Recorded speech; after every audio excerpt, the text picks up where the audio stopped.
Hey guys, it's me, Ellie, aka Looks from the Crypt, and I am here today with my partner Jordan, who is also known as Telerik FPS.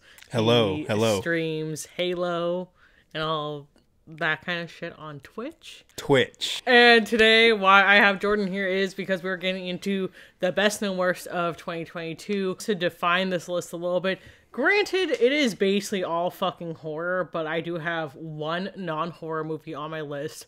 We are going to be getting into only things that we had seen together. Things that I had watched separately without him will not be included. This is also including things that were accessible to watch in 2022, because I know some of my picks from 2022 like technically have a 2021 release date because it hit like festivals or whatever the fuck in 2021. I'm talking about when it was in theaters or hit streaming, whenever it was accessible.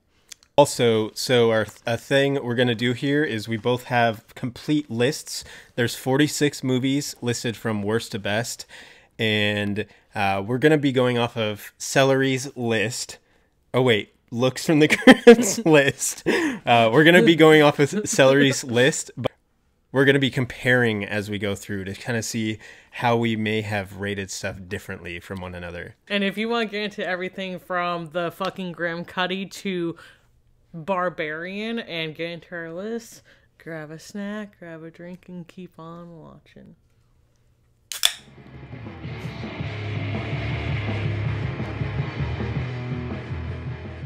Okay, so number 46, my worst fucking movie of the year was the Texas Chainsaw Massacre 2022 Fair. Netflix movie. And the reason why I put it the worst is because, granted, their movies are probably arguably worse, but that is the one I have zero memory of that movie. It was like, there's nothing fun about it to like be like, fuck that movie over. So That movie was incredibly made for Netflix, and if you know what I mean, you know what I mean. Yeah, there really isn't much to take away from that one other than like Leatherface got canceled. Yeah, Leatherface gets canceled, and then there was one part with like shit coming out of a pipe.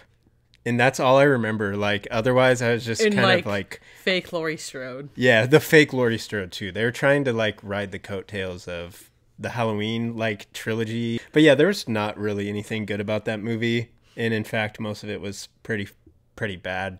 It was really forgettable for me. Like, well, our lists are already starting different. I have 1.5 this year. My worst movie of the year is Halloween Ends. We'll talk about that later. In like 2 from now. Yeah. If you have been here, you know maybe that I hate this movie. My number 45 is Dashcam. I hated fucking everything about this. This is one of like the more divisive movies of the year for sure. Yeah, for me, that movie, I have it a bit higher, not a whole lot. I rated it a little higher than you based off of the entertainment value alone, because at very least I was like laughing at times and then just getting like irritated and angry, but it was keeping me watching. Whereas some of the other movies that I rated lower were just completely boring, forgettable. There's nothing that stood out about it. That's the only reason I rated Dashcam a little higher. Personally, I kind of struggle with my rating with Dashcam because I did find it really entertaining. Honestly, I was really like laughing at some scenes, and I just reached the point though where I stopped giving a shit. And I did my research afterward, and I was like, oh, this isn't really a character. Nope. So it lost a lot person. of points as a movie for me, because it doesn't really fucking feel like a movie at that point, because this is exactly what this character does in real life. She does have that car. Show, whatever. Question mark. Band car? Band car. She's actually in Big Drag or Giant Drag. Whatever the fuck she's in that band Deftones song for no reason. And not to mention, she actually does hold these views and literally like goes on these like rants, and they basically asked her to be in the movie because they were basically ripping off her idea. Yep. So I just couldn't get into it because it just felt like a character piece, and every horror sequence was definitely overshadowed by Annie Hardy's humor, and we didn't get to fully explore anything that gets started because of that, because Annie Hardy just starts being like big dick in my brother's ass or whatever. So yeah, I think to sum up that movie, for me, it had entertainment value for kind of the wrong reasons, and when any of like the horror started hitting, I feel like they just didn't really show anything. It was way too much shaky cam. It was just way too hard to ever tell what was going on. And that's coming from two people who really like and we're found footage fans. Like, we go out of our way to watch shitty found footage movies. I have my 45th movie as Texas Chainsaw Massacre. I rated it a 1.0. And my number 44, this is a movie that we must take a drink to. Pitch Black, baby. And that movie's Halloween Ends. I don't really remember at this point, other than like Michael Myers was like a cave dweller and wasn't in the movie. And I just like seeing the like child at the beginning get like KO'd. Dude, like that's the only good part of the movie, but at the same time, like, I knew it was gonna be bad as soon as I seen that, because the guy kicks a door open and the child just goes flying. Yeah. Like, what? Yeah. Yep. I just feel like it wasn't really a proper ending, because it's just the kind of thing where it's like, man, like, if all Jamie Lee Curtis had to do was slit Michael Myers' throat. She kills him so easily. I guess, like, why couldn't that have happened before? Yeah. I also just wasn't really into this whole, like, apprentice thing, this buddy cop relationship we had going on for like, most of the movie. And with that, in addition to this, all this is kind of like evil is passed from one person to another. Or something, question mark, or I don't really know what they're trying to say there. Was fucking dumb. Yeah. Just not a fan. Yeah. A common thing I see about this movie is people claiming that others don't like it just because they went like a new and different direction with it. I'm saying this as a Halloween 3 fan. It is not the direction they took. That is the only reason I don't like the movie. I don't think the movie was crafted or put together in a way that was good on any level. And that's why I rated it my worst movie of the year, as opposed to Ellie's 44 slot. I have they, them in this slot as a 1.0 rating.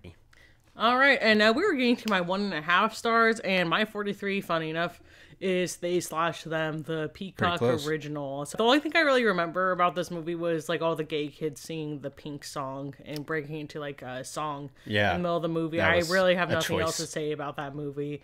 I remember the musical part, and then I remember the Forbidden Temptation. What the fuck did they call that thing? Forbidden Fruit. Forbidden Fruit, yes. Oh, okay, fuck. that character was hilarious to me. But they weren't supposed to be, I don't think. I think my Letterboxd review says too much they, them, not enough slash. And by that I mean the whole gay conversion therapy camp, whatever was going on, that was fine. They could have done something okay with that. I like that because that's a pretty scary premise. Yeah, definitely. Of course. Definitely, absolutely. But there was not any killing, really. Not that I remember, at least, and if there was really any, it was very lackluster. It was just, overall, very forgettable movie and pretty boring. My 43 slot goes to Old People. So my 42nd spot is the Andy Baker tapes. I feel like this one had potential, but I just didn't really care. It was the kind of thing where, personally, I'm a really big fan of weird guy horror, and especially weird guy found footage horror. I feel like there's a lot that you can do with that like subgenre with basically $0. You don't need like effects or anything crazy. So there's no excuse for a movie with that kind of premise to not be very good. Or have nothing really happen either. And that's kind of where I have a problem with this movie. And I feel like I'm kind of stuck with like the Creep being one of my favorite like movies syndrome, where I'm like, I kind of just wish I was watching Creep instead when it comes to like a movie like this that doesn't really accomplish what that movie does. Yeah, this movie was like Creep, but minus most of the things that make Creep enjoyable. I have Andy Baker tapes rated a little higher than you. My 42nd slot is for Grim Cuddy.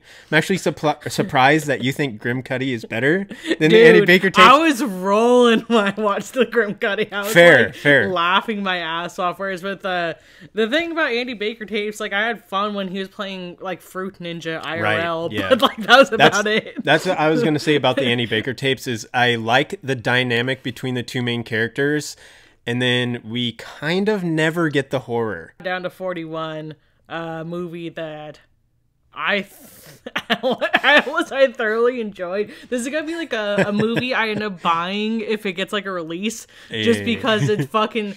I have this thing, you guys know, because I tell you guys about the movies I buy, but like I'll be like, man, this movie's so fucking bad, it's unbelievable. Gotta own it. I have to own it in case I need to like really like check myself, be like, oh, did I like make that up, or like did that movie exist? And that movie's the Grim Cuddy creepy pasta movie that I just laughed my ass off at. I've said this before, but I'll say it again. It literally felt like if Darman made a movie about a creepy pasta that leads to teens committing suicide. So yeah, I honestly don't really have a lot to say about Grim Cuddy. Into the idea of doing like creepy pasta internet based horror movies, and this was just insanely PG-13. I have it rated 1.5 stars. Same. But my 41 slot actually went to Dashcam. And the reason why Grim Cuddy has this place on my list is just because it had high entertainment value for me. See, that's how I felt about Dashcam. That's why I rated it higher than you. And then you have Grim Cuddy. Also related to the little brother character. He is really just like me. So. So now we are entering what is my 2 stars, and my number 40 spot goes to Men.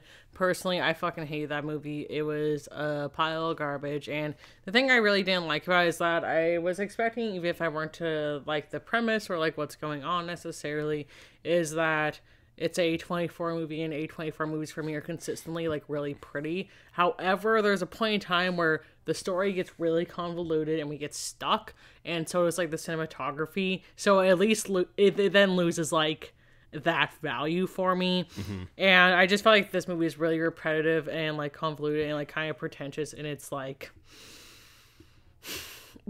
heavy like symbolism and like meaning that was like too difficult to differentiate. Like, it's one of those things where unfortunately what everybody was saying was kind of correct, where it just felt like a parody of an A24 movie. Yeah, to me, to kind of just go along with what you're saying, they got so wrapped up in symbolism and all their allegory, whatever else you want to call it, that they kind of forgot to make like a good movie.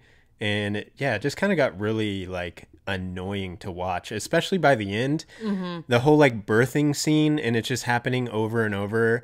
It's just like, come on, man. Like, I don't know. Oh, so I feel like there was a lot of symbolism and allegory for a movie where its message was as simple as men bad. Men bad. Are all the same. And and plus I watched another movie we'll get into later that's the same movie, but a lot better. Right. And which made me hate this movie more. So plus Min does the whole like biblical thing, and like I don't know shit about Jesus. I'm not just being honest. So. Part that, but also part like I'm not saying it can't be done well, but I'm saying it's been done a billion times, and like just do something different at this point.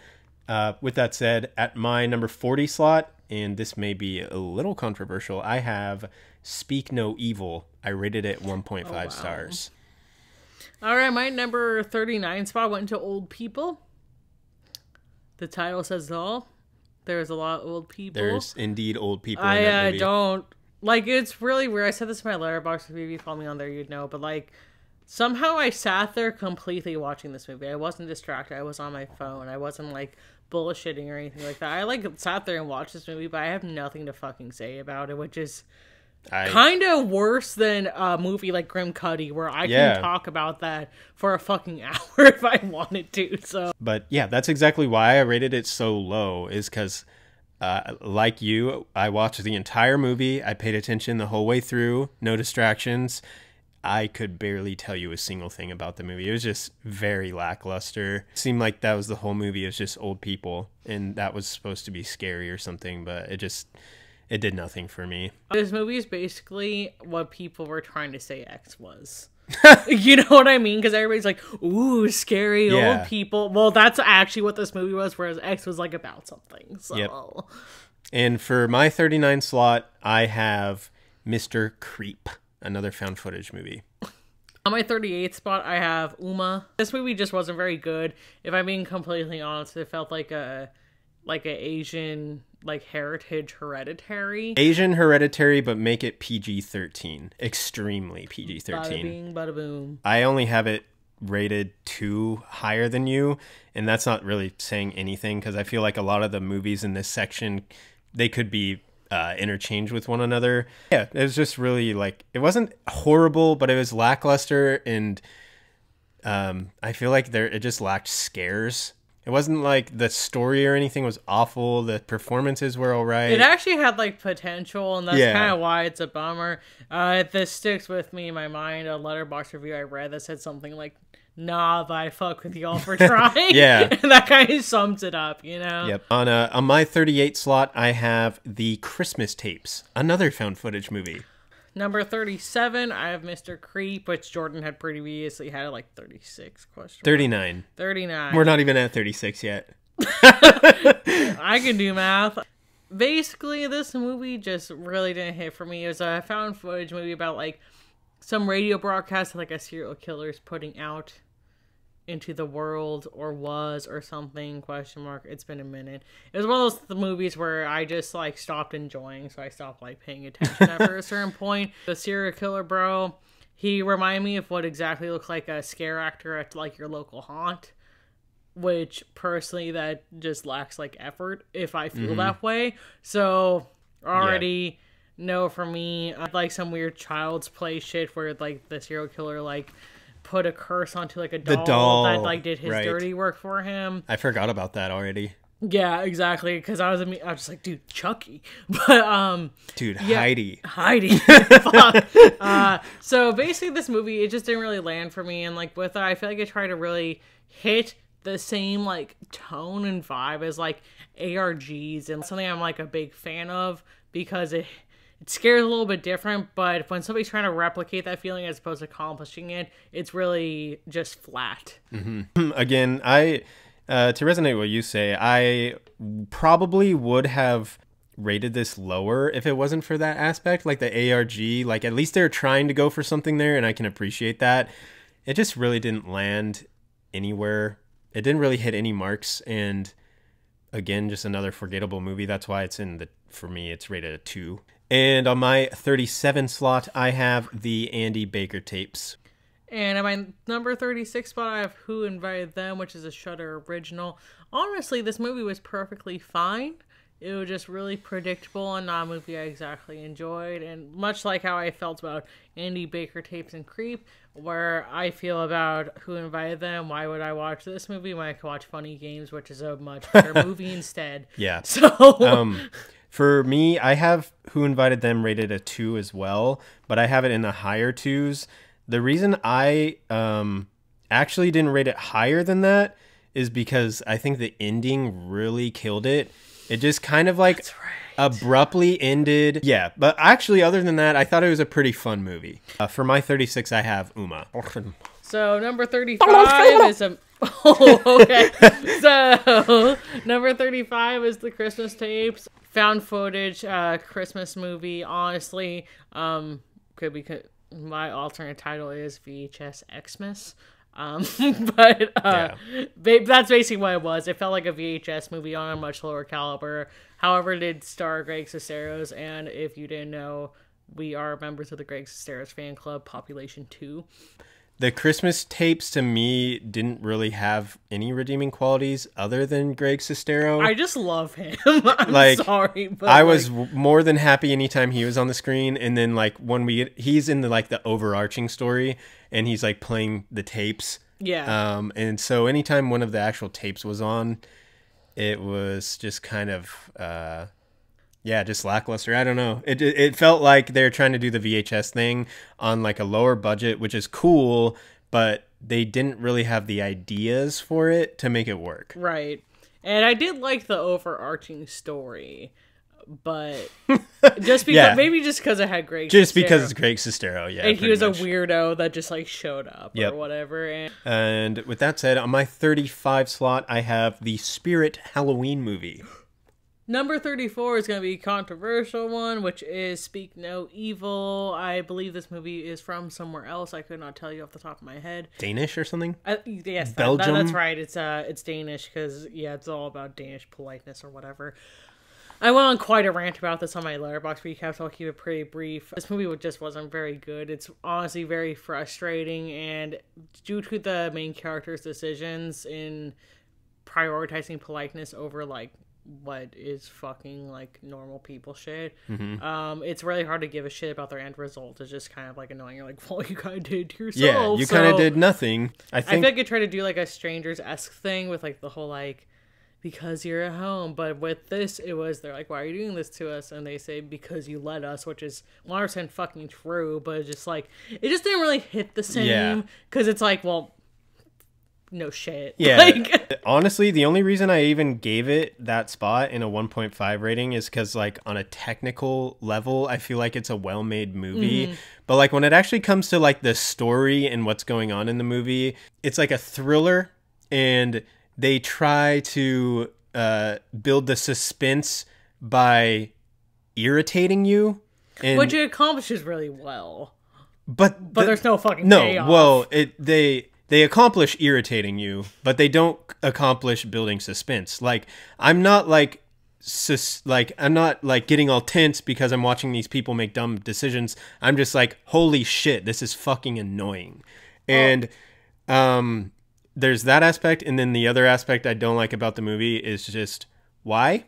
So they just kidnap these children, cut out their tongues, and then get another family, kidnap the kid, and then kill the original one. Like, what is the point of all this? So in my original Letterboxd recap, I did not do any spoilers because it was still pretty new at the time, but we're doing that right now. But, like, fuck it. Which is something I want to talk about. Okay, so why the fuck is there a tongue collector? Yeah, the tongue collector. The tongue collector, the guy that is wasn't like some random fucking guy. Yeah, like, we see him once in the movie, and he's like the babysitter, and then he suddenly shows up and just cuts out a tongue and leaves. And it's like, okay, what is this for? Why? Yeah, and that was something I really wanted, like, somebody to, like, tell me, like, wholeheartedly tell me why the fuck you like this. If someone can explain why they were doing this, leave a comment below, because I'd like to hear it for real. And yeah, with that said, my number 34 spot, I have Shudder original found footage movie Deadstream. For my number 33 spot, I have All My Friends Hate Me. This was a movie my thing is I didn't really have a problem with this movie. It's like a horror comedy. My thing was, I just don't know what to make of it. I feel like maybe I need a second watch. Fair. That's one that I watched, and I felt like I needed processing time. I feel like I still need to process it.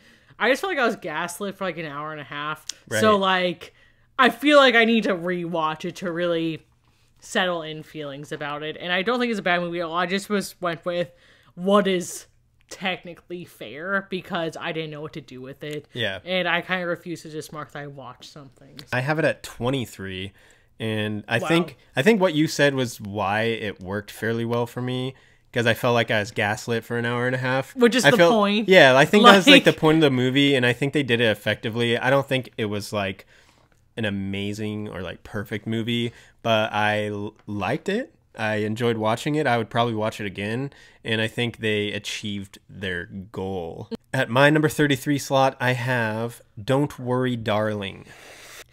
Number 32, I have Spirit Halloween, the movie, or whatever the fuck it's called. I don't really... Halloween, the cinematic universe. I'm just a Spirit Halloween hoe. I'm a Halloween hoe, so I like this. I thought it was really cute, and I really did enjoy seeing some of my favorite animatronics come to life. In particular, Mr. Dark, because I think that guy's fucking cool. Mr. Dark rips. I just liked, I know people were upset because it did feel like a fucking hour and a half long Spirit Halloween commercial, but that's why it appealed to me. As you know, I'm a literal fan of the store and the franchise. Like, I do not give a fuck. I'm gonna go full capitalist for Spirit Halloween every year, so. Honestly, as like a children's like Disney-esque horror movie, I thought it wasn't that bad. Okay, and that's another thing. The only reason why it's not higher for me, I wish it went a little bit more Stranger Things in its like content, and that's kind of what I was expecting because it's PG-13.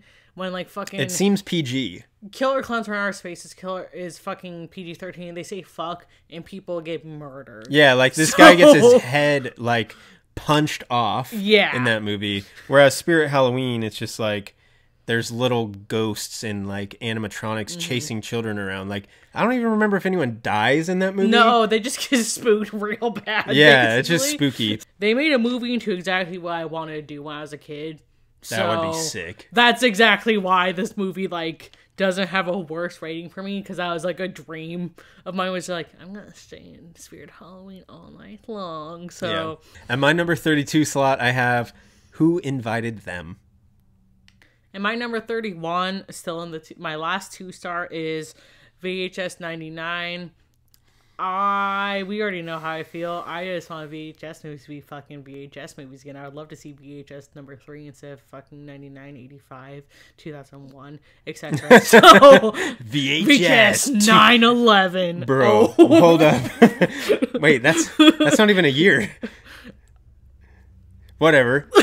Same I'm waiting for VHS like 2021 when it's all COVID stories. Oh, don't say. And Rob Savage will direct them. Directed by Rob Savage and Rob Zombie. The thing about VHS 99 though is that a lot of the stories for me started out baller and then they went real bad, and they usually went real bad because of CGI. And I had said this before, I think, but like, if you want to see a prime example as to why you shouldn't use CGI, especially in the found footage genre, VHS 99 is a perfect example as to why people shouldn't really do that. I agree with that. Last thing I want to say about VHS 99, the main reason why I got this rating is because that last story that's also made by like the Deadstream people entirely won me over. Yeah. I've never seen a found footage story like that before, or a found footage like story that's like honestly like been so immersive, but for different reasons that we know found footage should do. Yep. Which was fucking insane. Yeah. Like, I feel like I was really taken into like a new world, and that in itself, big props. Like, that was like probably one of my favorite stories in like the fucking whole franchise, if I'm being honest. So. Yeah. For me, VHS 99 had moments of brilliance, but it also still severely lacks the realism that I'm missing, and that made me like VHS and VHS 2 so much.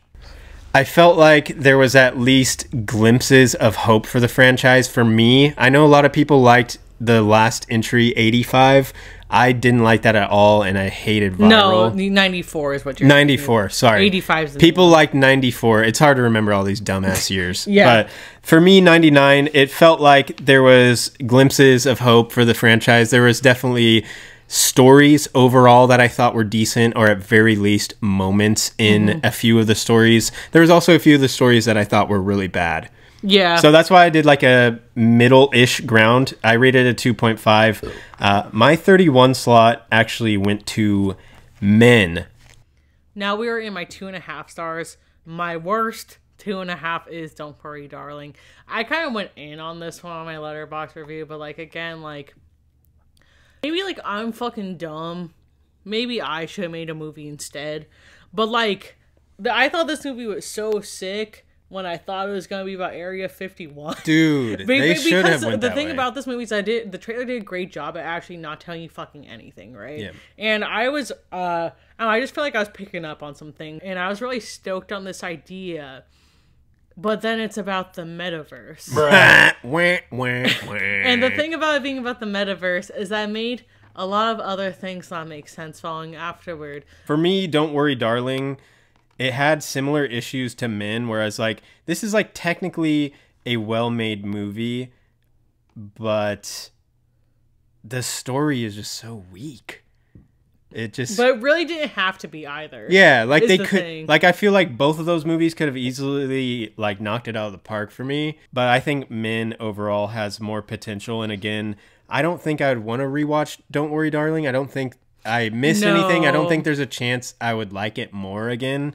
Whereas Men, I feel like I could maybe see myself liking it more. My number 30 slot, I have VHS 99, rated at 2.5. And number 29, I have Incantation, Netflix scariest horror film, says the internet. Scariest found footage film, said the internet. And I should probably stop listening to the internet because I didn't really give a shit. And my thing that sucks is that I would honestly like to rewatch this movie to see if I would like it more on a second watch. I always say I'd watch anything twice, but not with a movie with that kind of runtime that I wasn't excited about the first time. Also, I'm just gonna say now, it's fucking fake found footage. Like, It is. it's a plot device at the beginning that's never really touched on again. Another thing is it tries to go really touchy-feely and spends like a lot of time on that. However, one thing I thought was really fucking sick about this movie was the play-along aspect that I really liked. I agree. I have like a lot of the same issues. It was really long for kind of no reason. They tried to do like the tear-jerker, like child, mother, whatever shit going on, and it's just like I didn't really care about that.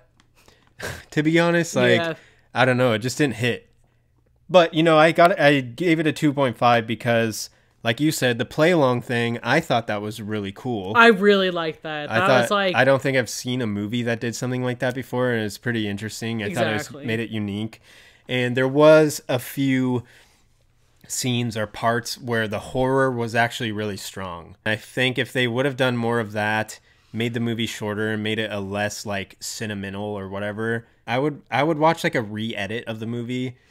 Mm-hmm. I would give it a second try regardless. Where I think, like the mom is asking the kid things like, "Do you like bread?" Yeah. So, do you like bread? I just remember that really sticking out. My 29 slot, I actually have a different found footage movie, which is Infrared, also starring Greg Sestero. And for number 28, I have The Apology, Shudder original. Me too. Christmas movie. Wait, really? We finally matched. Let's go. Oh, drink to that. Pitch Black, baby. So, honestly, the thing is that kind of sucks is like, I felt a lot of things about this movie when I first watched it. 2 months later, or probably like a month later, I feel like I don't really remember. Yeah, that was a Christmas time watch, right? Yeah, that was a Christmas time watch because that's a Christmas movie.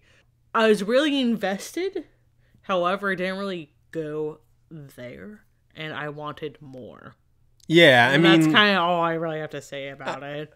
Okay, so more or less, the movie is about this woman, and she's all fucked up because like her child died like a long time ago, and then like this guy from her past, and we find out that he actually killed her, but they had also had like an affair.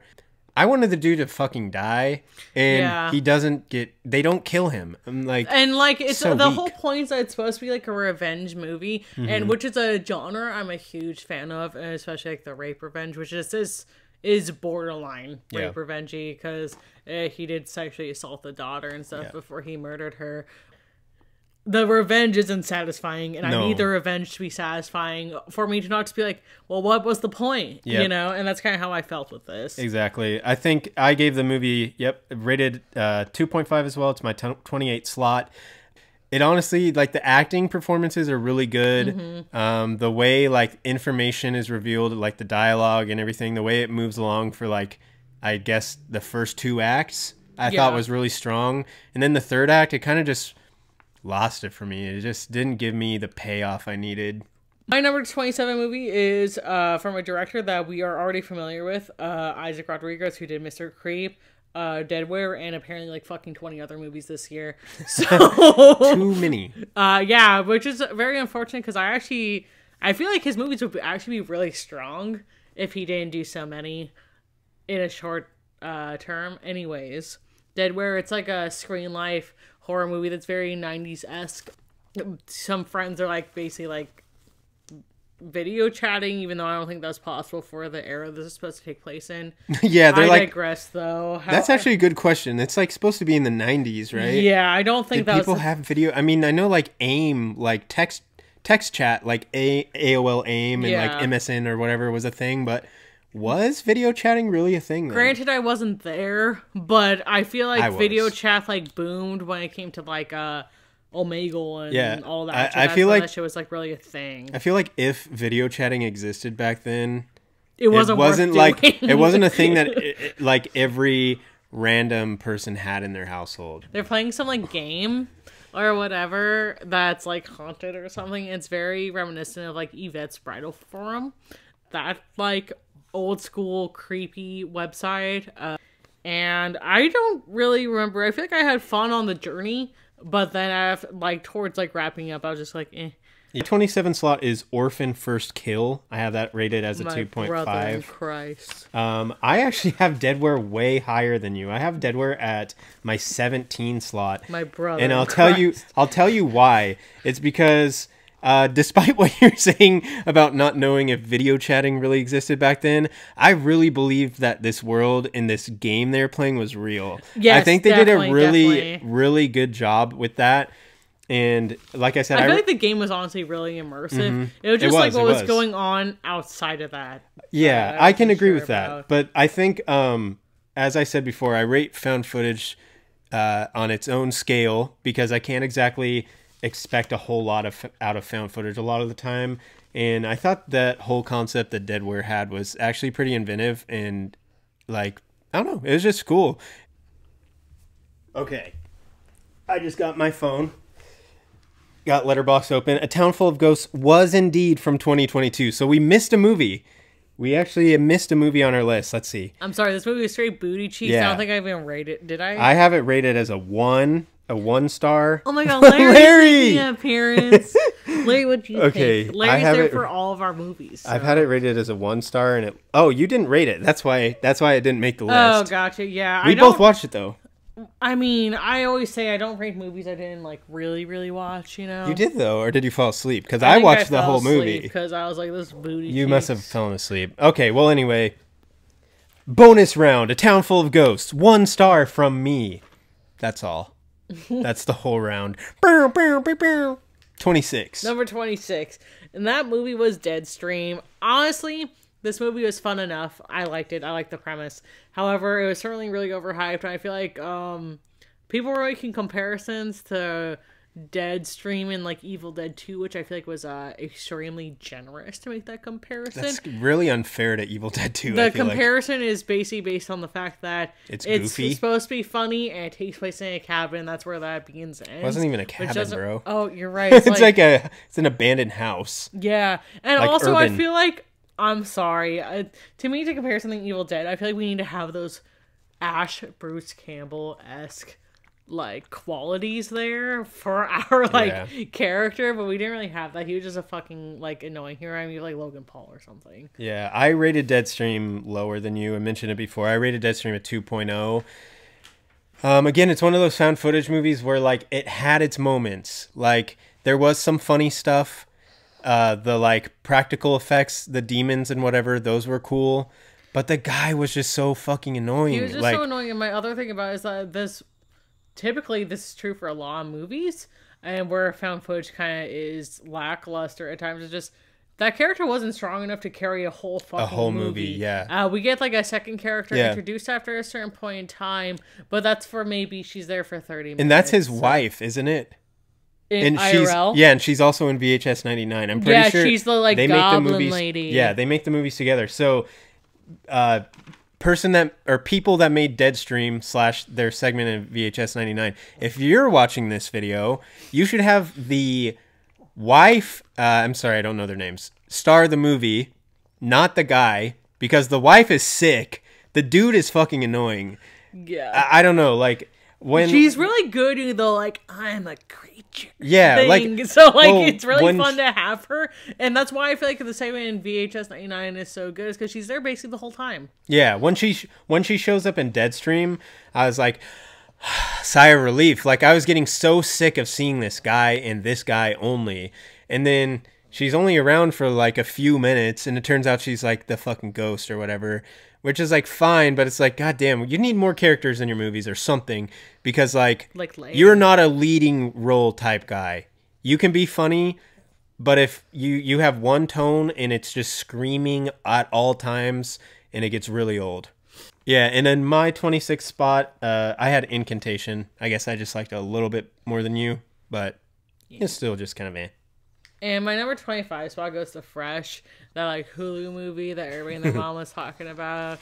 I just want to point out one thing about this movie, is that a big part of the premise is this woman, she meets this man. They're going to go on a little trip together. They had basically just met. I know what you're going to talk about. You guys know because I talk about it. I live in Oregon. Eugene, Oregon, which is very close to Cottage Grove.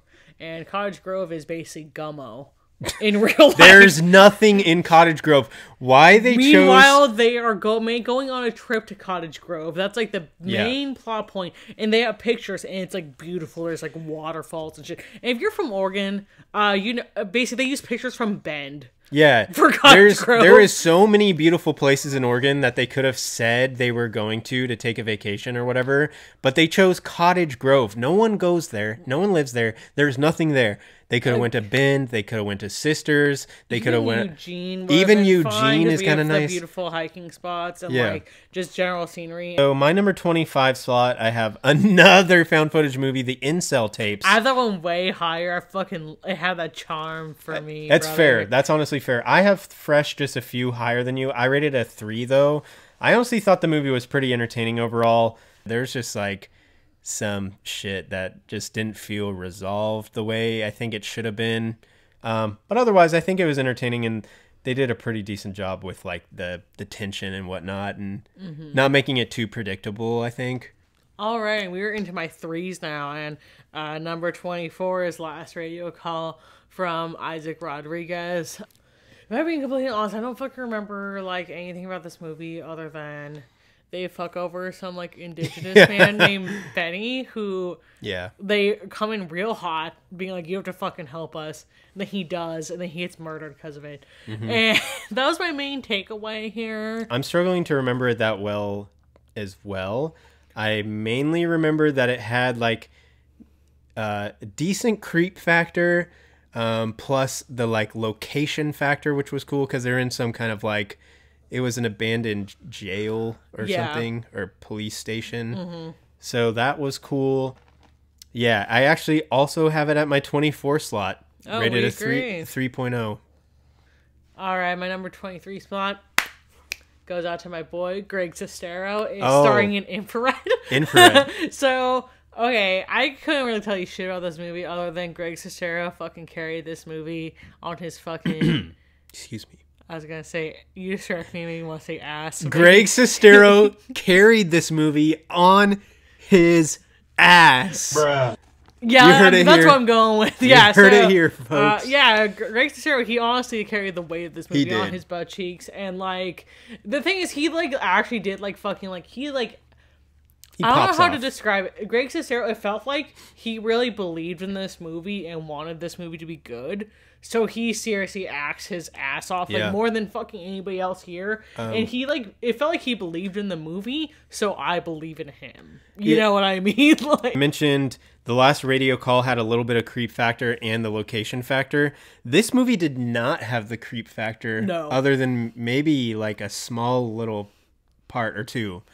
It did have the location factor, abandoned, like, school, which was pretty cool. Not as cool as Last Radio Call's location. Weird family drama that, like...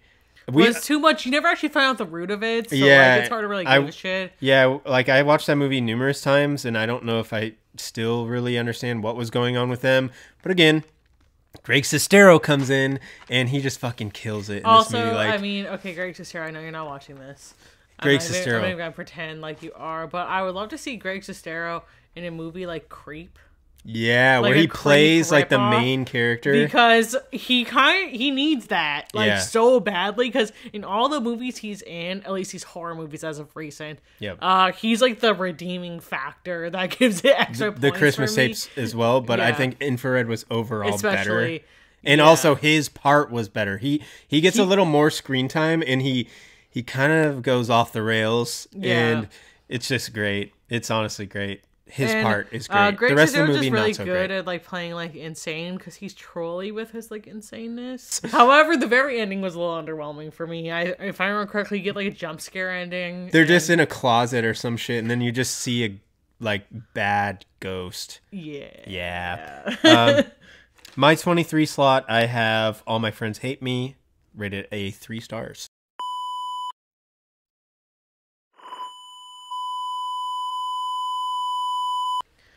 So Smile for me is really reminiscent of like a movie like The Ring, in the sense that the Ring remake, I should say, which I genuinely really like, because it had like the whole like investigative like mystery middle section, kind of thing. Like figuring like what's making people smile, you know? Why are they smiling?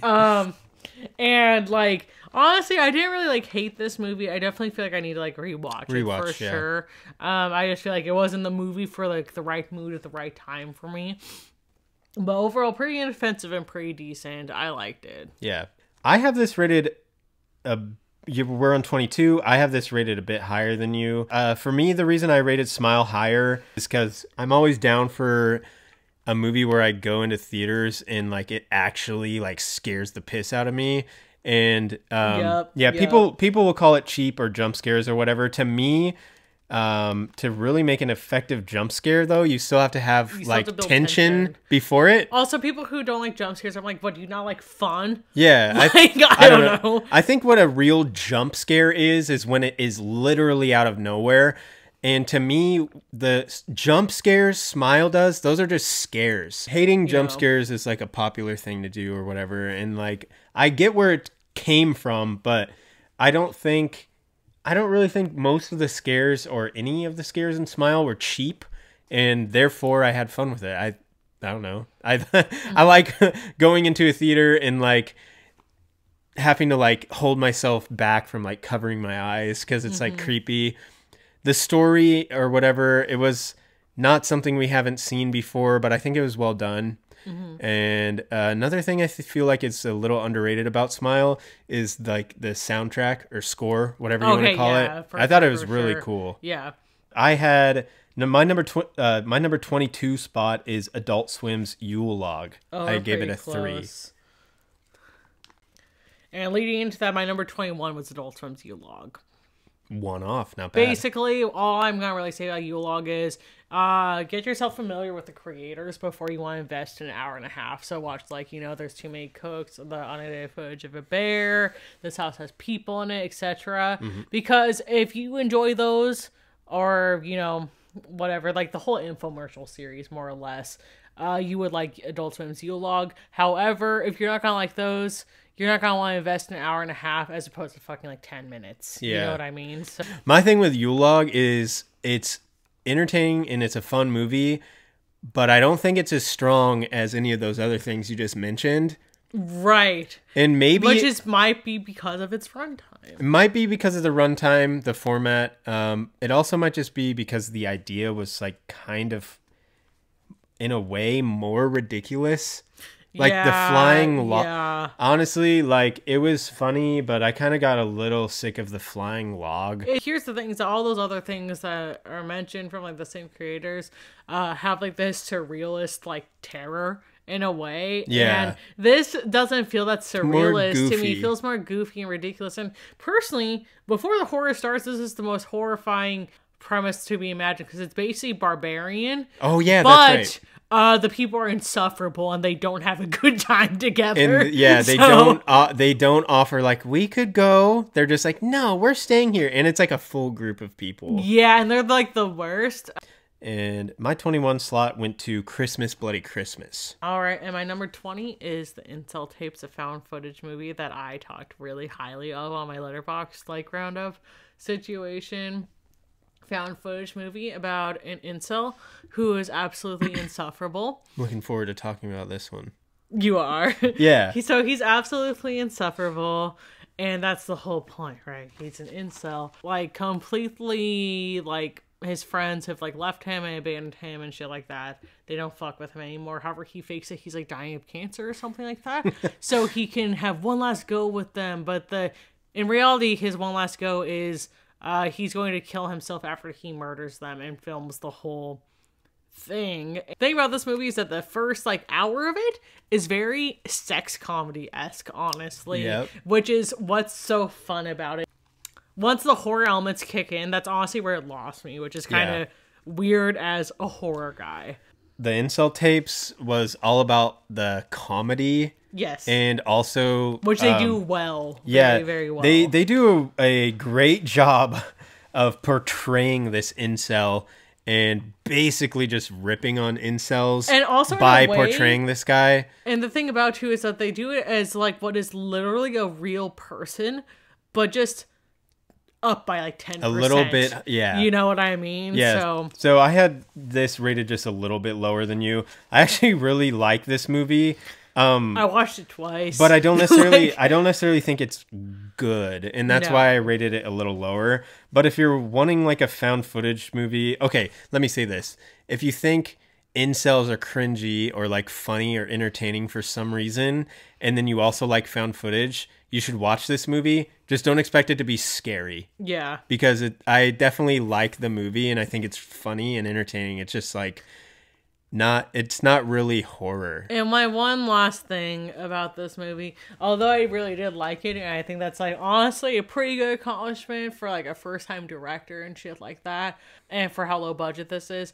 My one qualm I will say with it is that weirdly, I wish we went with what our original plan was, and that was what the movie was, but then there's kind of a twist ending that I kind of wish we didn't go with. I kind of wish we did fulfill our main incel character's conquest of murdering his friends, basically. It could have went like super dark. And like the ending is just like what he says he's going to do is happening or ends up happening. I feel like that would actually be more surprising and shocking. Because I was almost expecting a twist after a certain point. Yeah. So that's my one main beef. I just wish we actually kept that instead of like having a plot twist that maybe we didn't really need. Yep.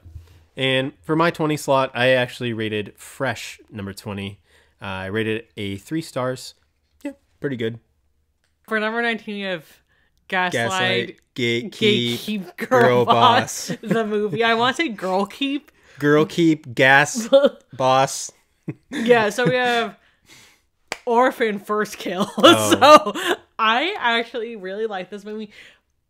I know you rated quite a bit lower than I did. Yeah. But I just had so much fun. And like the thing about this, I'm going to assume we have all seen it by now, so I'm going to spoil the fuck out of it. So Esther, this is her origin story, right? And I'm really invested in this. Obviously, Jordan isn't, but I'm like, I mean, the girl boss story. So the thing is about Orphan First Kill is that I was just really pleasantly surprised by this because I didn't really see where we could go with the Orphan sequel. Like, I was like, why the fuck are we doing this? Because it's like prequel, because I was just like, well, we already know the twist, and that's that she's a fucking adult. Yep. So what are we supposed to do from here? And then we have a twist that's just like really goofy and fun and funny. Very. And the twist is that she like pulls her shit with a family who has a missing child, but it turns out the missing child is actually murdered by the mom and brother. Yes. But the dad has no idea. And it's like there's weird tension, and the whole time it's really good because I was kind of like, bro, why are they being so fucking weird to their kid? And then they you are find out very that weird to her. It's because she's not. They know that it's not her because she's dead. So I thought it was really fun and funny. And Esther like literally has like a Lana Del Rey moment where she like puts on like red lipstick and smokes like a cigarette while like drifting. So like that part is great. Honestly, looking. What's the song she's listening to? Billie Eilish. No, I have no idea. She's a maniac. Oh yeah, she's a maniac. Okay. Yeah. Yeah. Honestly, looking at my list now, I feel like I could have rated Orphan First Kill higher because it is a lot of fun. And honestly, and it really surprised me. Like she said, we know the twist of the original Orphan. How can they make this story interesting and we don't just know what's going on the whole time? I think they did a good job at that. But with that said, the twist is really fucking stupid. But that's the fun part. It is fun, but it is really stupid. It was a really like fun and funny movie. They also did a crazy good job at making the lead actress seem like a child still. Exactly. I would give him mass props for that with like all the first perspective. And then like there was that hilarious picture of everybody wearing demonias. Yeah. Funny enough, on the cast, not regular boots, but the goth boots, the goth boots. To make themselves seem taller. And I feel like it honestly never... I did notice a few parts where I was like... But like, it wasn't that bad overall. There's just one part that stood out in my mind when she's hugging an adult, and I'm like, those are woman arms. Old. Yeah. For sure. But overall, I think they did a really great job, especially while refusing to use CGI, which I can appreciate. Yeah. Yeah, and I guess with all that said, regarding Orphan First Kill, my number 19 slot went to He's Watching. LMFAO. I know you probably rated that a lot higher than me if I had to guess. I gave it a 3 stars. Okay, so this is the beginning of my 3.5. So my number 18 is Christmas, Bloody Christmas. I thought this movie is fun. We always opt to go to the theaters as much as possible, and I opted to go see this in theater as opposed to watching it on Shudder because I know they went straight to the shit the same day. Personally, it was just the kind of thing where I was like, animatronic Santa Claus, dude, fuck, that kills people. Yeah, the trailer, and he has like lasers, yeah, or whatever. The trailer definitely drew us in. I just had a lot of fun with this movie. Overall, I feel like despite what everybody wants to fucking say, somebody who's like very immersed in like counterculture in both movies and music, I felt these were really realistic characters. Yeah. That, everybody want to be like, nobody talks about that. I'm like, have you ever been to a fucking show? Like, which is like, the kind of people that are being depicted as like, metalheads that work at like a record shop, yeah, or media. Honestly, I'm pretty sure I've seen movies and stuff. Yeah, there they too. had a VHS section. You're right, which felt lots really, of little Easter eggs for metalheads and stuff. And movie people. The bitch had the vinegar syndrome pin. That's right. Yeah. Yeah. Other stuff. They had like a Spookies poster, I think. Yes, and that was really fun being able to like call that shit out, and especially in the theater because you don't really see things like that in most movies that you would see in a theater. Mm-hmm. So like you go to a theater and like you're seeing some super polished movie or whatever, but in this movie it's lower budget. Obviously, like the people at least making the movie are invested in horror and obviously in metal music. And it didn't feel cringe. Again, controversial opinion. Green Room, those motherfuckers didn't know a single thing about punk or hardcore. Or Oregon, yet again. Yeah. Same problem with Why Fresh. is Oregon so misrepresentative in the movies, Seriously. So it didn't feel cringe or like forced or weird. Like, I felt like these people truly understood what they were putting in the movie kind of thing, which I really did enjoy. Yeah. And my only main issue with this movie really is that prevented from having a higher rating. We reach a point where it's just what was her name? Just the main actress. The main character girl. It's just her. And it gets kind of stuck. She's just taking Santa out like over and over until he's finally actually dead. I feel like we either needed to like randomly introduce some more characters or have the other characters just to die off a little slower. Because like, yeah, when it gets to that point, it is a little repetitive. I actually really had a good time with it, but I rated it a 3 just looking at my other movies that I had rated a 3.5, and I felt like I couldn't put it in the same tier. You're going to hate me on this. Don't kill me. My number 18 slot is Scream 5. I rated it a 3. And number 17 is the Shudder Original Resurrection, which I like to call Men, but better. Men 2.0. Yeah, basically, honestly, if you're considering watching Men, or you didn't like Men, but you like the idea of it, watch Resurrection, because I feel like it kind of comes across as like the same idea, and it's like a kind of weird abstract thing.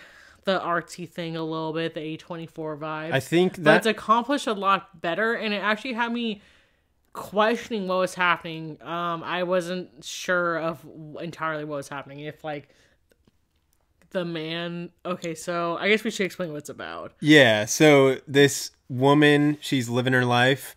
She's got a kid, and she starts seeing a figure from her past. We don't know who it is.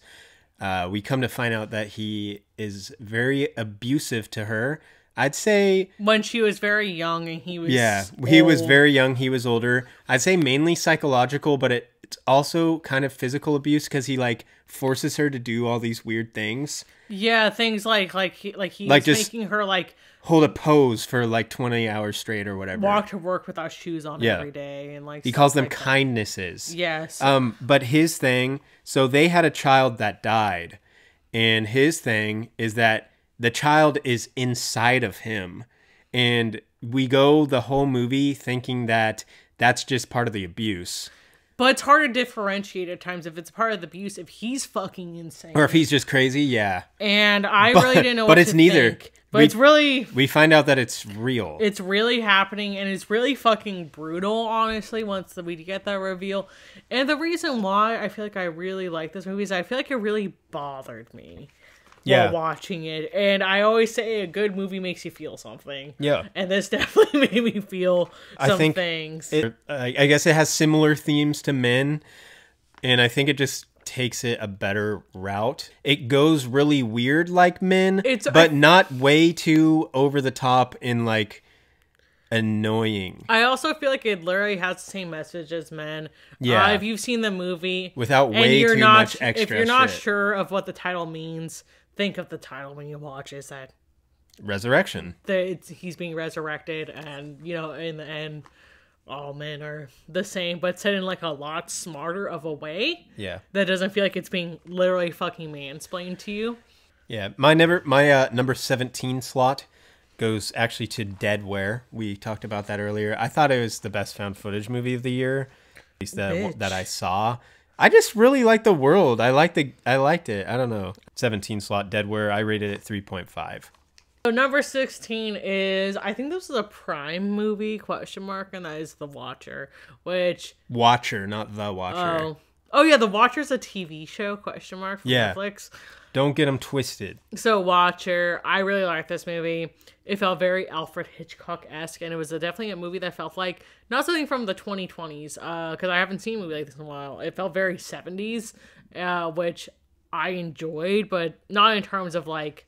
They're not doing the throwback thing. They're just making a movie in a classic style. Kind of like Malignant. Yeah. Like that kind of thing, where I feel like Malignant was It's not literally supposed to be in the 80s, but like... It's a movie that won't be made today, though. Yeah. Like this one, it was really like tense and cold, and like... It was cold. It did a really good job of making you feel like alone with our main character. The premise is that this woman, her boyfriend, husband, ?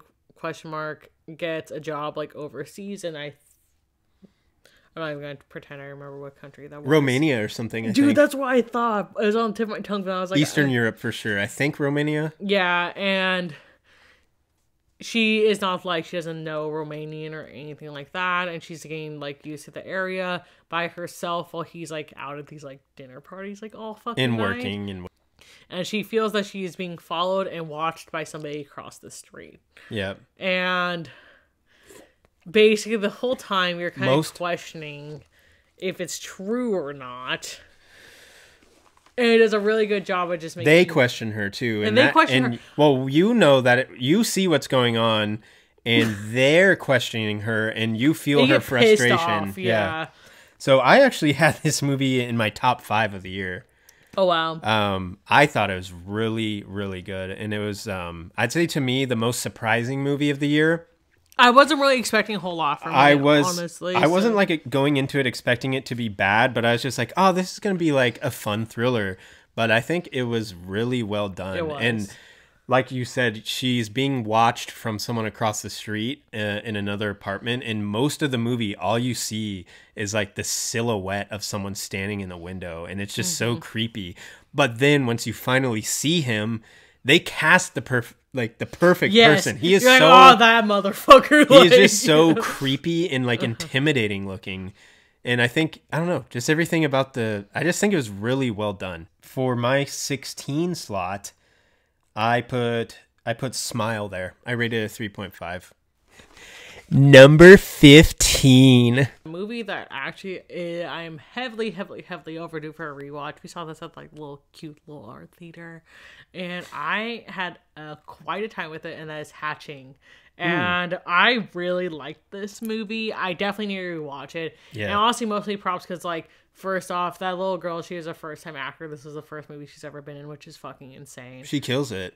Exactly. I can't usually say that about child acting, and I guess child actors usually fucking suck. To be fair, it's like subbed, but I feel like she still conveys the emotion, and so I feel like that makes me think she's saying the lines well too. Exactly. The thing that obviously has to be mentioned about that movie is the practical effects, the animatronic puppet, whatever it is. Man, all that shit looks so awesome. Took 5 puppeteers to operate. Yeah. It's just to this movie is I have it rated a little bit higher than you. Well, it's in my 3.5 stars as well, but on my list it's a little bit higher. I just thought it was just really bizarre.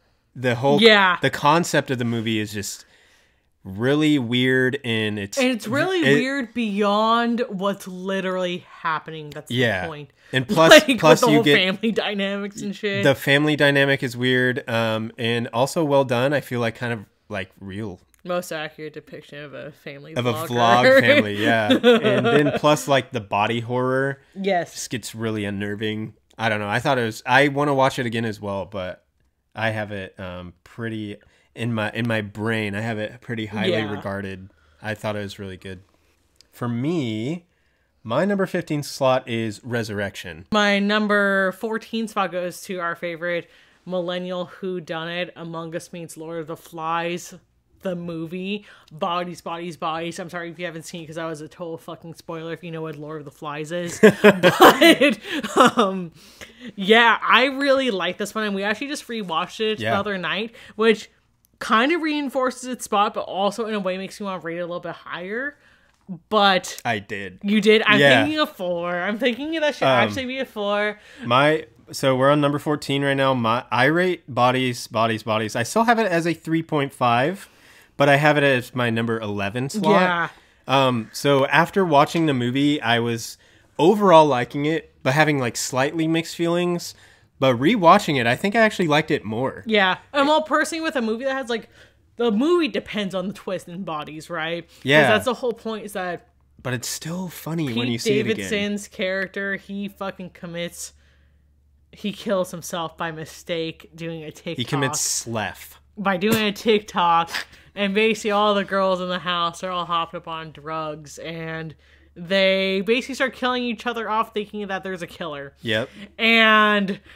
they're trying to figure out who it is. And it's pretty batshit crazy. It's really fucking insane. And then once you get that's why I feel really strongly about this movie, is that once we get the twist the second time, it's still fun. It didn't ruin my second experience being like, I know Pete Davidson killed himself. You know what I mean? It wasn't a surprise to see, but it was still just as enjoyable, if not more. I also think this movie was genuinely fucking funny. I have Terrifier 2 in my number 14 as a 3.5 as well.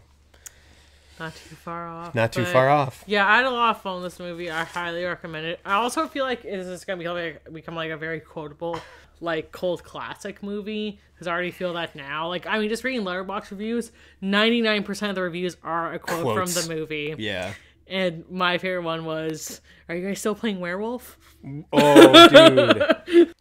My number 13 is Barbarian. I really like this movie. I believe this is my improved score. It should be anyways, because as we've discussed, first time I gave it, I think, a 3. Second time I gave it a 3.5. I am enjoying it quite a bit more on the second run at home. Yeah. This is like one of those movies where I call like a bedroom movie, which means that like I'm going to bed. You just throw it on. Or I'm just throwing something on, like, because I'm just trying to vibe out and chill. And usually what constitutes the bedroom movie is a movie that's not perfect, but is entertaining enough, as I've seen before. And just has like a certain watchability to it. Yes. Barbarian has, and again, stars our favorite scream queen in this household, Justin Long. So I have Barbarian quite a bit higher than you. First of all, I have it in my 4s. I'm with you though, when after a first watch I wasn't really feeling it, and then we watched it again and I was really feeling it. Yeah, so the first time we watched this in theaters, and I stick by this, but I think the ending, like literally the last 3 to 5 minutes of the movie are really weak, and it kind of ruined the experience for me. Agreed. But watching it again, I was able to just enjoy the rest more, and although I do still think the ending is pretty weak, it didn't take too much away. I think if they really nailed the ending, I could have rated this 4.5 or even a 5. Agreed.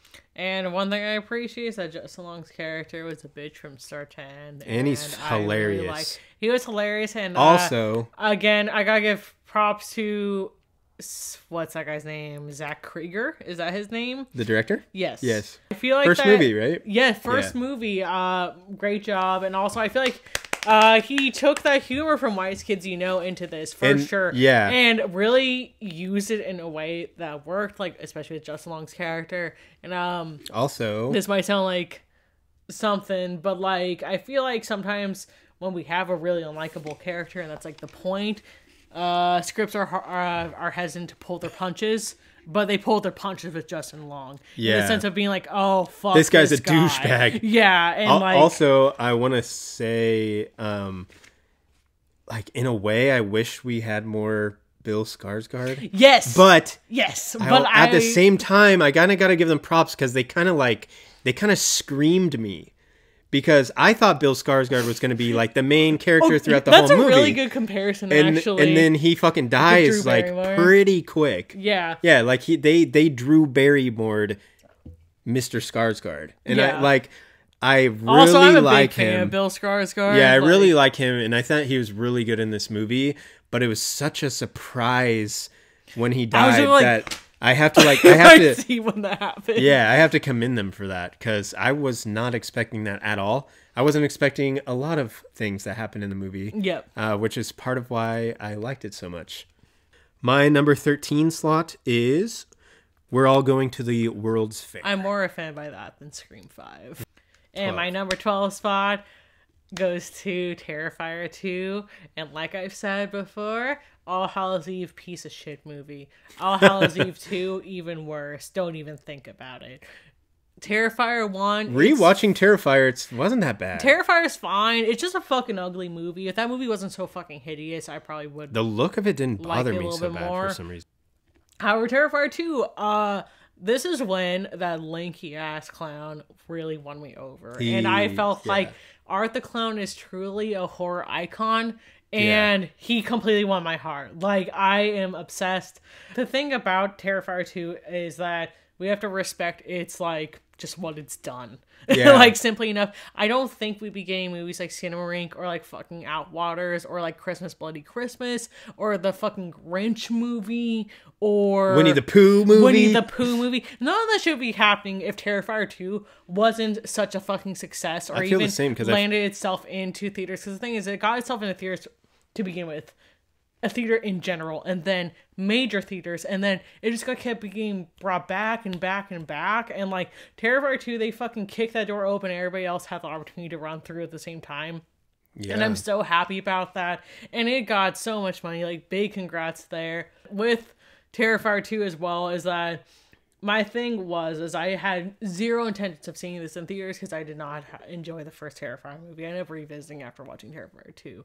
However, because that's runtime really scared me, right? It's 2.5 hours it's still long scary. for a splatter movie. The runtime is still scary. It is, because I still haven't rewatched, even though I bought it. Because, like, I want to watch that shit again, but at the same time, I'm like, God damn, that's long. But the thing is, though, with Terrifier 2, is that the reason why I did end up choosing ultimately to go see in theaters once it got extended over and over and over again, is that I realized, what are the chances of me seeing a splatter movie like this with like intense practical effects that's also on a lower scale of a budget in theaters ever again? Pretty unlikely. I mean, with this recent trend, Terrifier 3 possible. I'm more than excited for Terrifier 3, and like, I really like this movie. I didn't really feel that strong about like things like in the story necessarily. I feel like we spent like the story was okay. My only thing is I felt like we touched on things that we shouldn't have touched on if we weren't going to explore. That's my only main beef with this movie. Yeah, but the thing is but apparently we're going to spend on here's the thing though. You say Art the Clown is like a horror icon. They're setting this up so they can keep the character going. So obviously Terrifier 2, I have it just a tiny bit lower than you. I rated it a 3.5. I was pleasantly surprised with the story and everything, actually, considering, like, I don't know, the first Terrifier, the story is like kind of non-existent, and also considering how long Terrifier 2 is, I was worried it was going to be a little boring, and I don't think it was amazing at all times. I think the movie could have been or should have been shorter. Yeah, I still feel like we could have like cut that down by 30 minutes, but with that said, I don't think I was necessarily ever bored or sick of watching the movie because, to be honest, let's be real here, we're all there for the gore and the kills. They definitely provided in that department. In I don't know. Dare I say Art the Clown is lovable? I love him. Yeah, I do. I just really truly do. like every time he's on the screen. I just like get kind of happy. And that's one thing I said originally in my Letterboxd review and probably in my fucking Letterboxd video is that Art the Clown, despite the fact that we had characters that I wanted to know and weren't insufferable, I wanted Art the Clown to slay everybody. I wanted him to kill everybody. I wanted him to prosper. Yeah, with that said, I have my number 12 slot as Hatching. I probably honestly like the movies on a very similar level. I just think Hatching is the movie that's technically more gooder. All right, and starting my 4 stars is number 11. He's watching the found footage movie that pissed fucking everybody off, it felt like, except for me. It didn't piss me off. You're acting like I hate that movie or something. No, I'm not acting like you hate that movie. It's just like, I was mostly referring to, so I do this thing on Amazon when I go to buy a product, I read the reviews, and people review the movie instead of the product. Yeah, and guys, I want that's to know, not what Amazon product reviews are for. That's not what you're supposed to do. I want to Go know get Letterboxd. if your DVD or Blu-ray came in good condition. Or if it was like, a fucking bootleg or something. Yeah, because exactly. there's very limited to no information about this release. Exactly. So I probably have a bootleg, but nobody cared to review that part. So He's Watching, which is a quarantine movie made by Jacob Estes and his like fucking family and friends and neighbors and yeah, exactly, basically anybody within arm's reach he could access to be in this movie during lockdown, he was able to get to be in it. And it is a found footage, like art house, like artsy abstract movie. There's sequences, there's two things that I guess are technically breaking found footage. There's dream sequences, which they're POV. They're filming though. They're filming in the dream, but you can't actually take the footage from a dream. And then the other thing is they're being filmed by a fucking apparition. So it's like they're filming, but there's not actually a... However, I want to say the apparition looks fucking dope. It does look dope. Okay, so if you're more from like our generation, in the sense generation. I guess we're like 5 years apart, but it's close enough. Close enough. In the day and age of the internet, I've said this probably before, but personally, I grew up in the age where I was more scared of things like videos I saw, like on YouTube. Like, I grew up in like the prime day of like fucking Marble Hornets and ARGs, that's all. ARGs in general. And I feel like this captures that tone and feels more scary in that way. And yeah, it hits on that end more than horror movie, which I really like. And again, something we always talk about here is a movie for the weird bitches in the back, and this is a movie for the weird bitches in the back. Yeah. So naturally, I really liked it, and that's like a common meme in our household, is that like Jordan will just see the trailer for a movie like, oh, that looks like something you'd that looks like stars. Something you'd like. Yeah. Yeah. Like, oh yeah, this looks like something you'd rate 5 stars. So for me, I didn't give this movie a bad rating, and I definitely do like it. I legitimately just want to watch it again before I like consider like it's like the kind of movie I'd consider maybe rating higher after I watch it again and see how it like holds up to me. Because I mean, like honestly, at this point, my thoughts are that it was just weird as hell, and it was cool for sure. Just like I'm not sure if it like had that like factor of rewatchability, which I personally need to be able to rate something that high. And my 11 slot went to Bodies. Number 10. Number 10 is Jordan Peele's Nope. Oh! Which I actually liked. Wait, did you do a 10 Number too? 10. Hell yeah. So I really liked this movie. I thought this was a really fun and inventive way to do like a alien UFO thing. And I'll just say now, for like a lot of people who may or may not enjoy it, is that I would say it's not a horror movie at the forefront necessarily, which is fine. It's which a I feel like genre people movie. cannot get past that when it comes to certain movies, and like that's fine. It has horror or sci-fi elements, but it's more so about the people and about how, you know, the historically, characters, the story. Yeah, and I really liked this movie. I thought it was really well made. It was fucking beautiful, and that UFO design was really something cool. like I've never seen before, and I loved it. Yeah, I have Nope at my 10 spot as well. I rated it 3.5 instead of 4. I mean, I basically have the same feelings as you on it. The only thing about it for me is it's again a movie I think I need to watch again to fully Certainly, process. yeah. So I could see myself rating it potentially higher. Probably wouldn't go lower though. I think 3.5 at least. Yeah. It's pretty solid. And what has my number 9 spot is X, which is something. Oh shit! Another bitch. We did it. We did it. So I was really excited for this movie because I am definitely a Ty West fan. I guess you could say that based on his previous shit, but like, yeah, I was really looking forward to this based on like, you know, like House of the Devil. House of the Devil mainly. And I don't want to say I was let down because I wasn't. I just feel like this movie is like really overhyped, and I am certainly overly due for a rewatch. We have plans to really rewatch this. I liked it a lot. Honestly, my main thing about this movie is, I guess I could say this about the same qualm I had with like the Incel tapes, is that personally, X is a great movie when it's people trying to make a movie about people making a porn. And I loved that story. However, once the horror elements came in, it kind of... Oh God, I was just a little bit underwhelming for me. Especially because the first kill that we get in X is insane. And then everything from there just like, okay. Rated X at the number 9 spot as well, 3.5.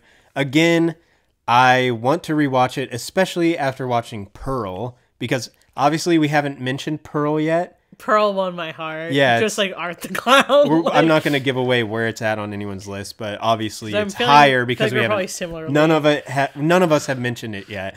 So we both really love Pearl. I want to rewatch X for that reason because I left X feeling like that was a solid movie, but like not amazing. And I thought Pearl was amazing. Exactly. So I'm hoping to go back and maybe like X even more. Same.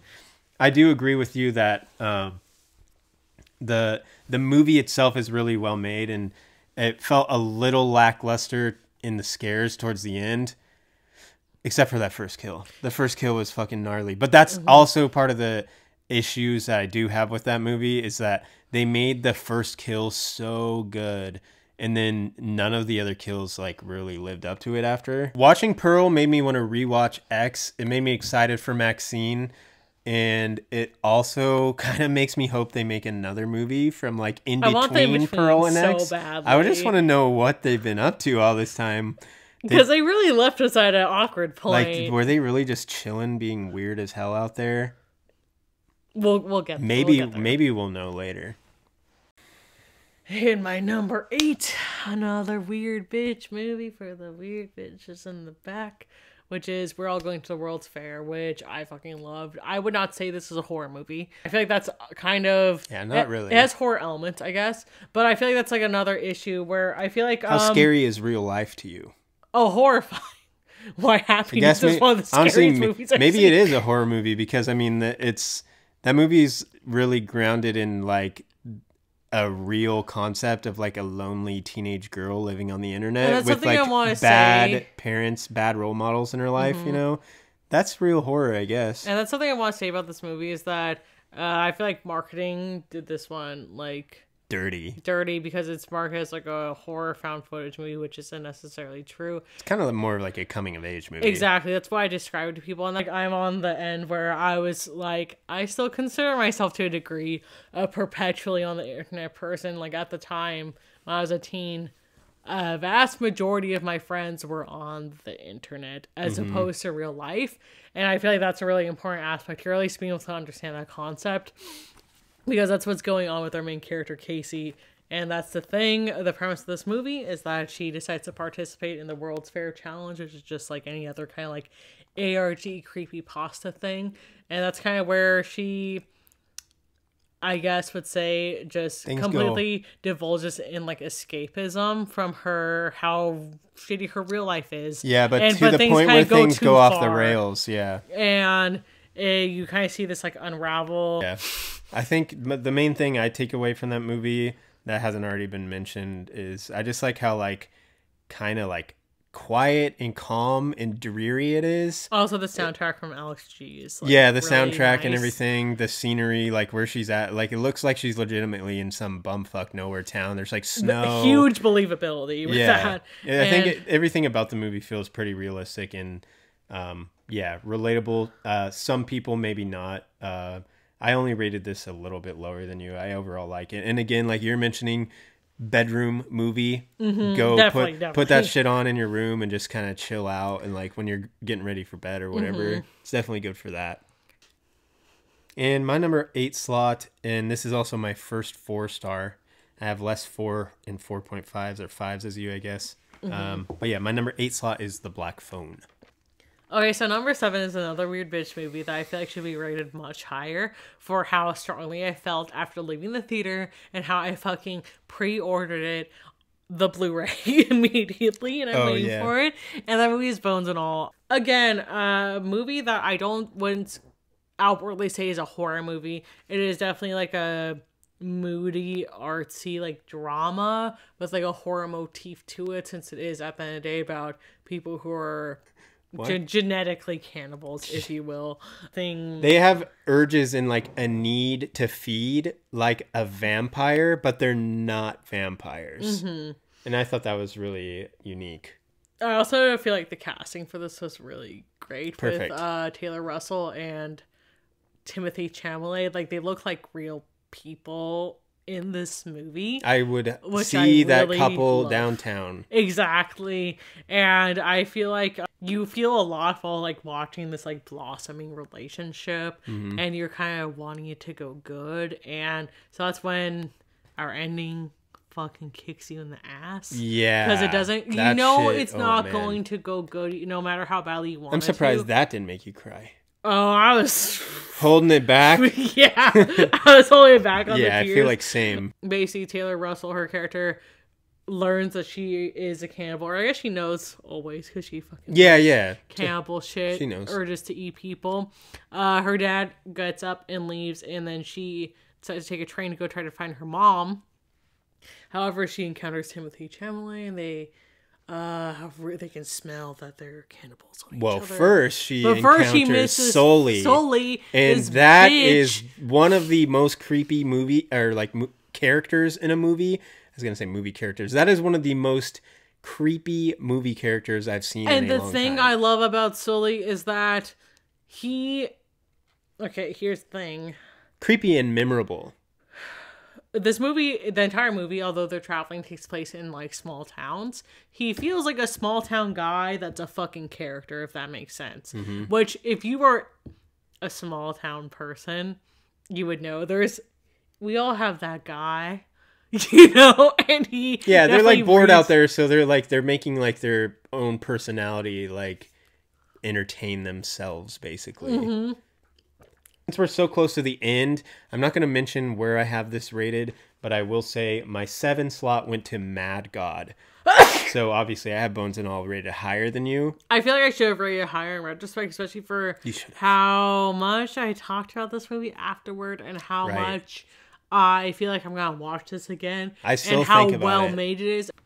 And my number 6 spot goes to Mad God, a Shudder original that took like fucking 13 years to make. Pretty close. Pretty close for us. I think it's longer than 13 years. 23. Long ass time to make that movie. Long time. Amazing movie. If I'm being honest, I'm going to be really small brain about this, which is no surprise. But mostly, I just like looking at the pretty visuals. I like the way it looks. That's basically how I felt. Yeah, I mean, do you really need much more when it looks like that, though? Yeah, it was really fun, entertaining, and also just like conceptualize the fact that like somebody fucking made this. Is there a story there? Probably. Do I even really need a story when it's like that cool? Not exactly. At the same time, I think that might be the only reason I didn't give it like a 4.5 or a 5. If it was all that plus like solid like script in a narrative and a story, I feel like I could have been like a 4.5 or a 5. But with that said, I don't really care because like the end result is just so dang cool. Yeah, like, exactly. Yeah, and you don't see shit like that anymore. My number 6 spot, and like I said, I bumped this up quite a lot after the second watch, but I put Barbarian number 6. Fair. And my number 5. My number 5 is The Black Phone. This movie did a lot for me in the sense that I deleted so many people off Facebook. Like, after, like, the discourse of this movie and shit, like, this movie is fucking awesome. It ruled. I really liked it. I feel like this movie was equally grounded in reality as it was fiction, which is why it really did something for me, if that makes sense. And, like, people weren't getting that. Exactly, people weren't getting that. And the grabber was, I saw, like, a lot of, like, discourse around being like, well, why does he do it? Why does he do it? I don't get it. And I'm like, well, that's the thing about real child molesters and child murderers. Usually there isn't really a reason, or a reason that's really worth really getting into, because it's not a good reason. Yeah, maybe they're just fucked up. And at the end of the day, I don't really give a fuck why they did it, because that's like the thing you really, really shouldn't do. And I feel like the grabber was like a truly like terrifying character. And I feel like it was a really immersive story where I was there. I felt like I was there with Finney in that basement, like ready to like try and figure this out. Vibes like, I guess, the newest It movie, the first one, Chapter 1, or like Summer of 84. Also, the child acting was dope. Yeah, like once. Child acting is overall pretty solid. And actually, I don't know. If I had to give it a one critique, that I guess that would actually be one of the critiques, is like some of the side character child actors aren't the best. But otherwise, I think from like a story standpoint and acting standpoint, it is really solid. Actually, Ethan Hawke, he does a really good job as the grabber. I think, to me, everything made sense and flowed well together. I was invested and felt involved in the story. I wanted the fucking kid to survive. Yeah. Black Phone did a really good job, like, keeping me invested and just making me feel what the characters were feeling, which doesn't, you don't get that out of every movie. That's why I gave it a pretty good score as well. I gave it a 4. But actually, this is my last 4. My number 5 slot was Watcher. My number 4 is Jackass Forever. And this is probably like one true non-horror movie. And this movie actually almost made me cry. Just because, I mean, Probably did. I may have teared up, honestly, in retrospect. I mentioned it before here on this channel. I'm a really big fan of like the Jackass CKY shit. I grew up on that shit. Like, I have a very deep connection. Like, Johnny Knoxville was like my first crush kind of thing. So Same. like, I feel like I just like have really fond memories of like being allowed to watch these movies when I shouldn't. And you're like, I know I shouldn't be watching this. And I felt really sick doing so. And then you think you could do stuff like that, but then you're actually too scared. But then you watch Magnum Opus, which is the movie of the kids who really did. Oh, yeah, true. Anyways, Jackass Forever. It was a movie I was actually kind of surprised by, because I didn't think I was going to enjoy it as much, because I know we don't have Bam Margera. Man, we don't really have anybody. That was a bummer. We don't have anybody from the CKY crew, and again, they're fucking 50. Yeah, they're old as hell. What are we going to do with that? But they do a lot with that. They did something really smart here with getting, like, Eric Andre and, like, the Loiter Squad dudes and shit. Yeah, which Jasper. I'm a Loiter Squad fan, so that was, like, really fun to see. Future Jasper fan. and, like, Tyler, the Creator and shit being brought in with our original crew. They did a lot with, despite their age, by bringing in this new, like, era, kind of. And Zach-ass, of course. First of all, from me, I forgot to say, we both have this rated number 4. Oh. High five. Yeah, I really like Jackass Forever. There's something like, I don't know. I don't know if anyone really expected to see those dudes like make a movie like that again. No. And just like getting to see them on the big screen again just made me really happy. And it literally made me shed a tear, because it's something about the Jackass movies, especially in this sense of Jackass Forever. We've been doing this for 20 odd years now. You get a true sense of camaraderie and love on the screen that makes you and the audience like feel it. Yeah. And at this point, I feel like I've grown up with these people. So yeah, I just, I know and love these characters, these people. They're real people. I was really happy to see them on screen again. I thought all like the new people and everything they brought in, they made some really solid choices there. It was fun. It was, it was hilarious. Was it the best Jackass movie? Gross. Yeah, it was gross. Was it necessarily the best Jackass movie ever? Were the stunts the craziest? Were the pranks the funniest? Not necessarily, but at the end of the day, I didn't really care because I was getting to see another Jackass movie and it was good. Yes. So I was very happy with it. 4.5 for me. Number three. My number 3 spot goes to Scream. And Scream 5. Scream 5. No, 5 cream. no shit. But I 5 cream. This movie just did like a lot of fan service, which is something I mentioned earlier. But it did a lot of fan service that really worked for me. We got like the throwbacks to literally the first one, second, and I really liked it. I feel like it was pretty good for being the 5th installment into the Scream series, and it still remained funny and meta in the same way that the first Scream is. Okay, so here are the reasons I rated it so much lower than her. For me, it has nothing to do with like the actual movie.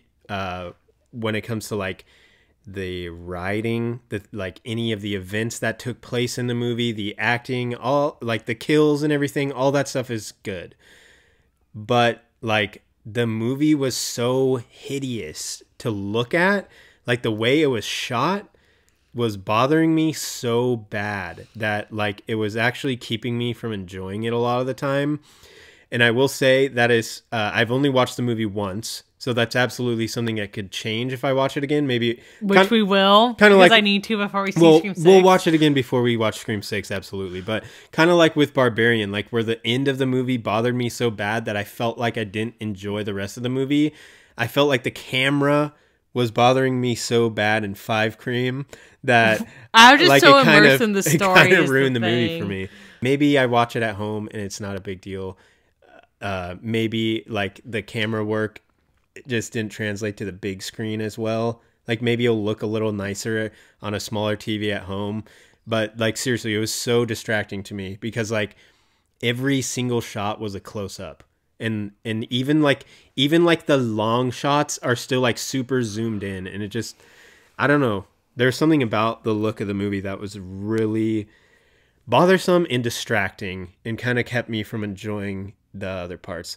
But my second issue with the movie Scream 5 is that Stab 8 looks better than Scream 5, and I want to see that movie. Okay, I agree. I do want to see Stab 8. Like, it was able to do its meta funny thing, but within the day and age of the 2020s, which I feel like was really effective that they're able to translate that to now and make it work still. Yeah, it was still funny and smart like the other movies. Yeah, it still felt on brand for Scream, and I am more than fucking excited for Scream 6. I am so excited to see Ghostface use a shotgun. Even after talking shit about Scream 5, I'm excited for Scream 6 too. Mm-hmm. My number 3 spot went to Pearl. Funny story. And I rated it a 4.5. Funny story. My number 2 spot went to Pearl. Pearl. And all I have to say is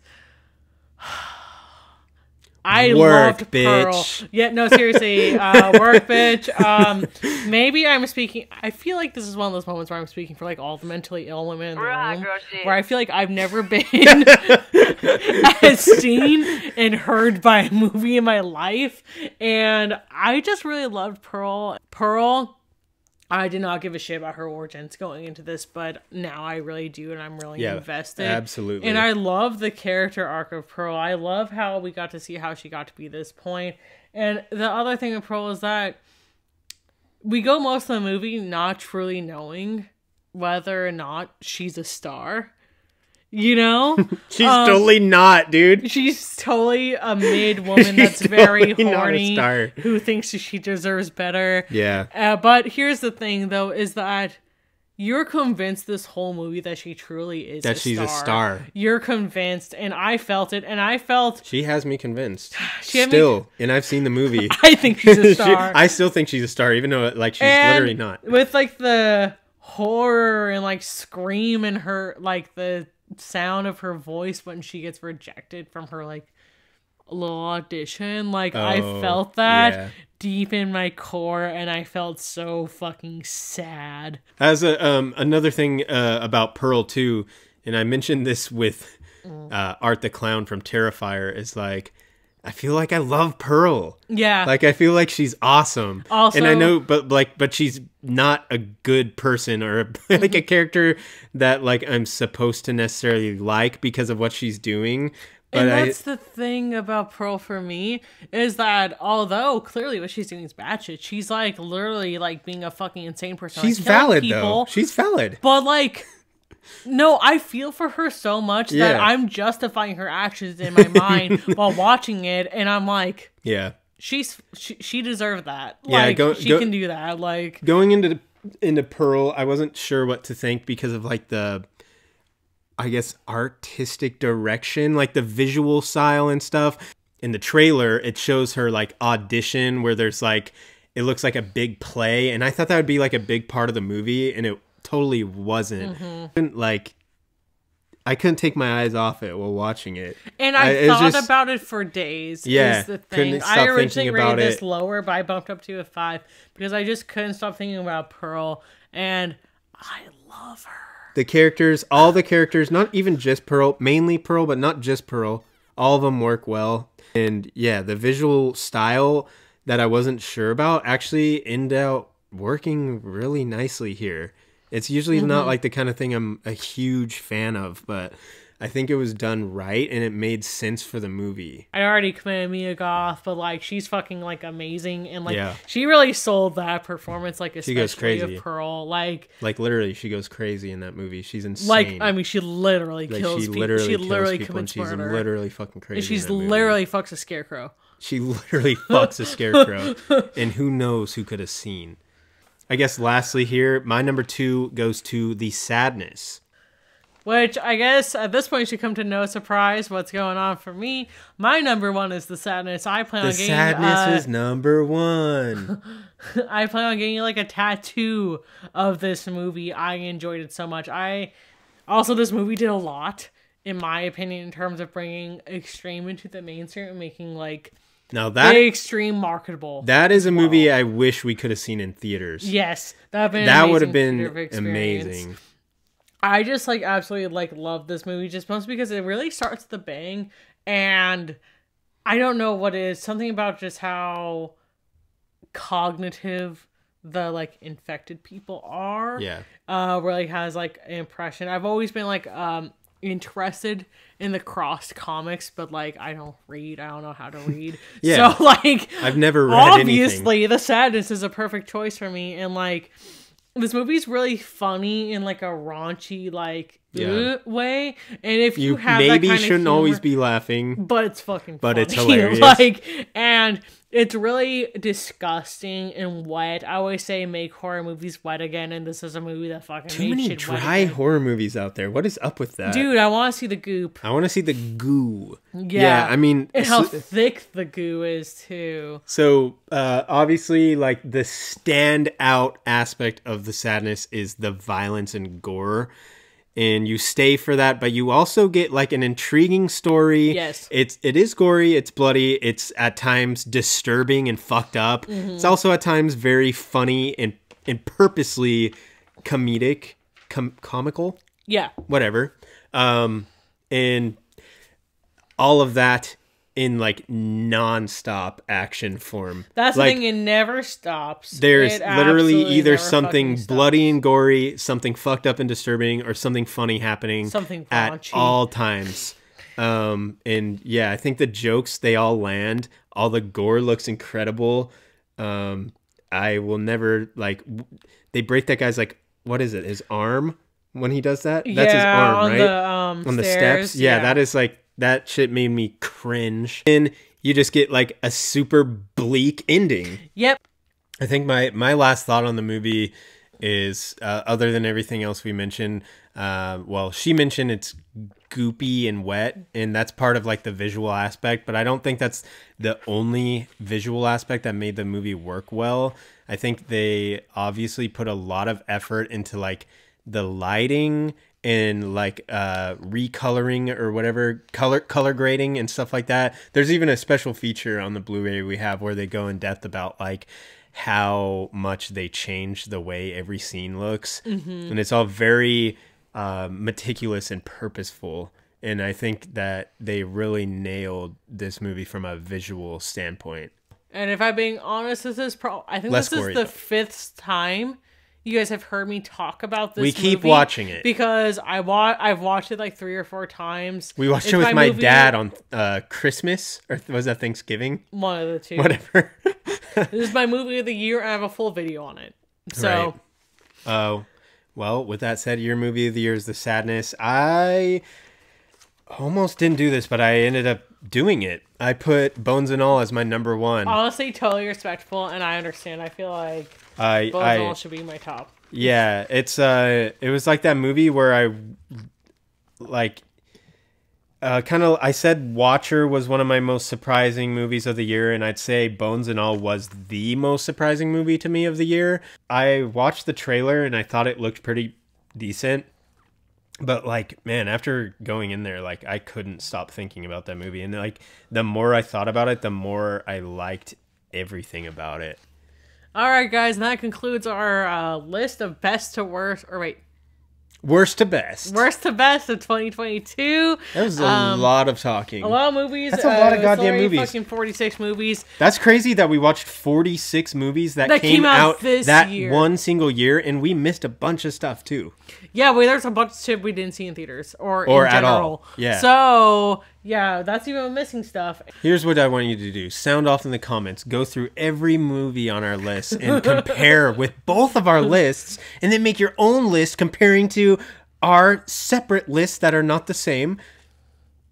Okay, don't actually do that, but let us know what you hated and what you liked most. Yes, because those are the most fun to talk about, right? Yeah. All those movies in the middle, you know, some of them might be That's like just kind of good. boring to talk about for me. Please like, comment, subscribe.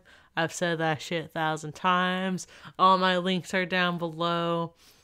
I'll link Corbin's stream down below. You don't want to watch my stream. No one likes Halo Infinite except for me because I'm mentally unstable. Maybe we'll come up with another reason for me to do a video with you, because I feel like most of your videos, there's kind of no reason for me to be here. But this was fun. Yeah. I had a good time. Thanks for inviting me on your show. All right, bye. Bye.